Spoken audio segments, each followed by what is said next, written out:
To tell us more about the changes that are taking place at St. Lawrence College, and in particular here in the Brockville campus, I'm talking today with the president and the CEO, who happens to be Glenn Vollebregt. So, Glenn, welcome to the program. Now, Thanks, Doreen. Thanks for having me. Oh, it's our pleasure. Am I correct in saying that steps had to be taken for St. Lawrence College to survive? Yeah, no, thanks. It's, since I guess it would be January 22nd of 2024, the college, St. Lawrence College, and all colleges across Canada, but particularly Ontario was hit, have been dealing with a series of federal policy announcements that, with regards to international education and international recruitment, and these series of policy adjustments have been made. And as a college, we're a creature of government. We need to adjust to policy decision, and as a result, our colleges had to take, as well as all colleges in Ontario, are having to take steps to ensure our financial sustainability. Colleges are, we were created almost 60 years ago. We're a big part of communities. Yes. In St. Lawrence, we essentially go right from Napanee to the Quebec border. And we're here to serve our communities. And so in order to be able to do that for another 60 years or 160 years, we need to make sure that we are a financially sustainable institution. So. Thank you. So I know that the foreign students, that was one issue, and that they were talking about. Now I'm referring to our government with the policies that came down. What were some of the other things other than the foreign students coming in? Well, I think it's a series of things, Doreen. I like to put things in perspective for people so that folks can understand the scale and the size of what this means to us. So, Please. For example, if you and I were having a conversation a year ago, let's say in September or so, a year prior, you'd ask me what my enrollment is, and I would tell you that St. Lawrence College, along with our private partner, have about 12,000 students enrolled. If you're going to ask me that question, what's my projected enrollment for the fall? It's going to be, we'll be lucky to hit 7,000. So that's a 5,000 student drop. And as you can imagine, 5,000 students comes with a significant revenue drop, right? Yes. So the series of announcements that were made by the federal government have caused a huge shift in how colleges are able to offer programming. Our college, along with many other colleges, were subsidizing programs that were not, financially sustainable on their own. Okay. And so, the revenue that we had was helping to run programs. And you're probably going to ask me the question, so I'll answer it for you. Okay. We have an incredible, wonderful program in Brockville, our music theater program. There are folks. I heard Chris Coya in an interview the other day. He's such a class act and a professional, as with all our faculty and staff that are involved in that program. And I was there when this program was created, and it breaks my heart that we have to, suspend an intake. But the fact of the matter is, we had to look at programs and, do they meet labor market needs? What is their projected enrollments going forward? And are they financially sustainable on their own? And that was the lens we had to look at. And, unfortunately, we had to suspend intake. It was a sad week last week, and it's, we're not the only college going through this right now, and it breaks my heart, quite frankly. Okay, it's something I'm hoping that you can help me out with this, because in my mind I'm still not understanding. And what I'm not understanding, Glenn, is that, yes, the students that were international that were coming over, of course, were paying more to be here, right? But when I look at our local college here, and I look at the theater program, I mean, it was jam-packed, but it wasn't jam-packed with international students. It was Canadian students. Help me out as to what am I missing? What's the piece that I'm missing that I don't understand? So it's and that's a fair question, and I get asked this question a lot, and it's Oh, really what I okay. just no, and it's really what I was trying to explain earlier, but did a poor job of it, I guess. And that's that the revenue that colleges were receiving, and in our college the same case from international, was helping to subsidize programs that were not sustainable on their own. Um, our funding level, Doreen, we are really working at 2012 funding levels for grants. Yes. We're the lowest funded in Canada. Our tuition is really at 2017 levels, and actually earlier because we actually had a 10% reduction. So if your revenue is, your major funding source is 12 years behind or 13 years behind, your tuition policies are 7 or 8 years behind, but your expenses are in 2025 dollars. I challenge any business or operating entity how they could survive under those kinds of circumstances.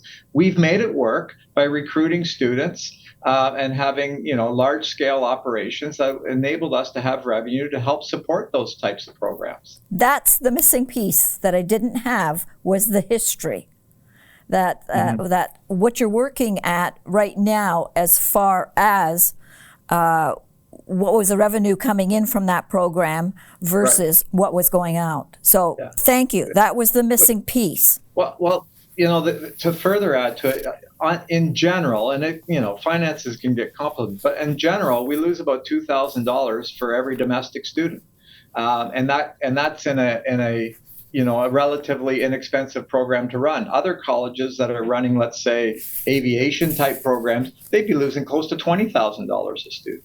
So again, it's a model that we've had for that colleges across the country, but in particular Ontario, have used to be able to sustain those programs and offer a breadth of programming in our local communities that we normally wouldn't have been able to support. Okay, this brings me to another question. Sure. Was there a cap that was put on how much could a Canadian student could be charged for a particular program? Oh, absolutely. Tuition's been frozen. In fact, it's gone down by 10% since 2017. So it's been frozen and it continues to be frozen. So you have no wiggle. And yet, sorry, Doreen, I didn't mean to interrupt. It's okay. And yet, we have the lowest tuition from a province perspective in Canada. The only province that has lower college education is Quebec, and that's the CEGEP system, which is subsidized by the government. It's free, actually. Yes. It's and we sometimes that's a fact that a lot of people don't know. It's tuition has been frozen for college for quite some time. Okay, thank you for that. The reason being, pay more, right? But if you can't ask for more for your courses, then you do not have the extra revenue that's coming in. So your hands are tied. Correct. Thank you. Okay, now I'm starting to understand much, much better. And you probably have answered these questions over and over. Is there 55 programs that have been affected in the 3 campuses? That's correct. We've suspended intake on 55 programs, 54 total, and 1 online program as well. Okay, so how did that affect Brockville? How many programs are being suspended here in Brockville? So in Brockville, I believe, and I'm going off the top of my head now, but I think we're around 13 or 14 programs, which was a substantial impact for Brockville. Yes. There's no question. And Cornwall was, I think in Cornwall it was about 27% of the programs, and in Kingston it was about 37% of the programs. Oh my. But what I want to make clear, and very clear, because again, we are a community college, and I love all of the communities that we're in. We are committed to having a physical presence in each of our communities, whether it be Kingston, Brockville, or Cornwall. I've said that time and time again to Mayor Wren, to all local leaders. Our learning centers will not look they won't look the same as they do now, right?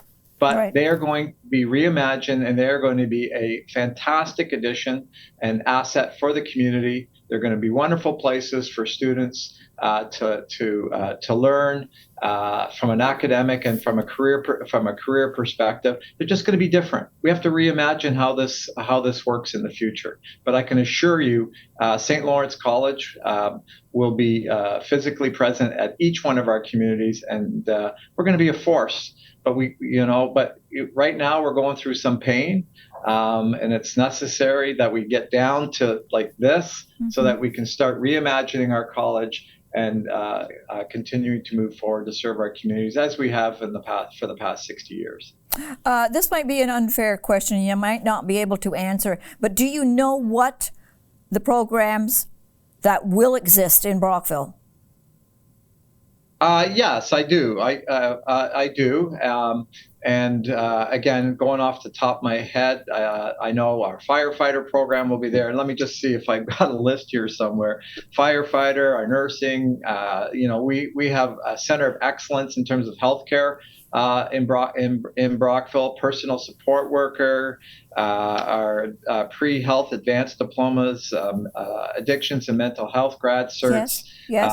Our CICE program. We're going to have a great suite of programs, but that's just the start now. Right. Again, once we get to whatever government wants to call it, right sizing, whatever it's called, then we can start taking a look at what the future looks like. What are those labor market programs that our community needs? How can we fund them? How can we create a curriculum that will be attractive to a student, and when they graduate, they'll have the skills that they need to help support the local businesses that are in Brockville right through to the Quebec border. So, again, we have an incredible center of excellence in healthcare and community support type programs in Brockville, and we're quite proud of them. In fact, we just opened up our new nursing labs just before the holiday break and celebrated that. And if you go through there, we had a whole bunch of folks from the healthcare environment, and they were like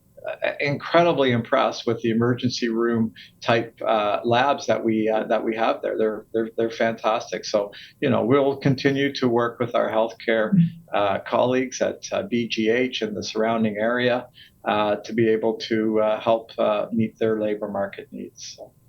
So Glenn, St. Lawrence College Brockville campus will not be closing in the next couple of years.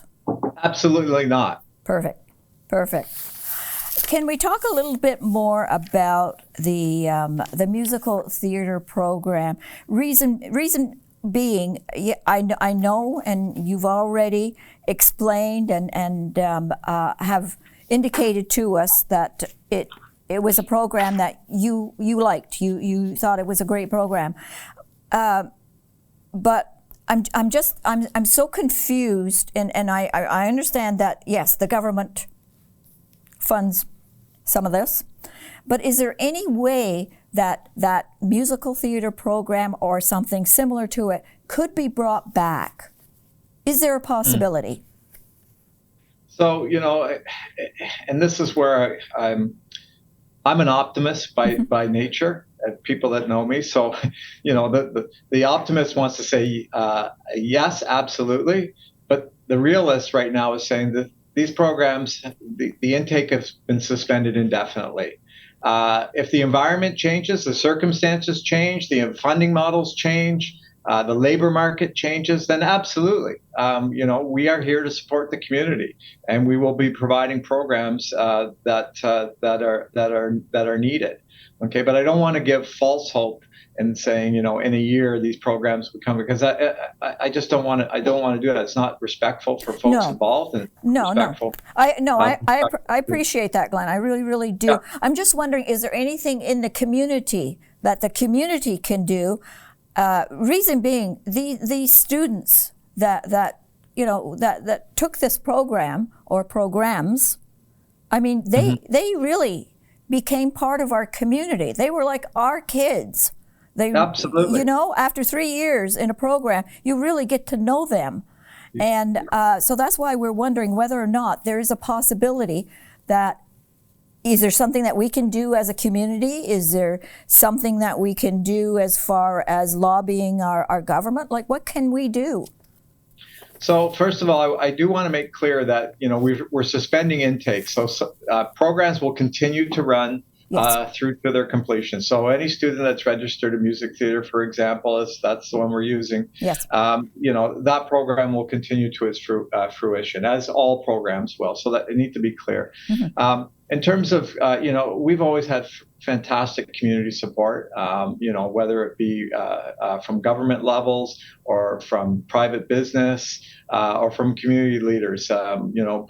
Brockville has always been very good and supportive for us. So, I've had conversations with our mayor in Brockville, and we will be looking for community support to see, help us move forward.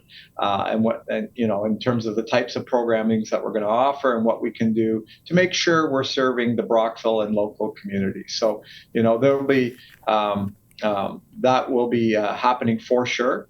But right now, we're just, we're dealing with the issues that we're dealing with right now, and we need to get through this. This is a tough time for our college, but we got to get through this period, and then look at what does the future look like, right?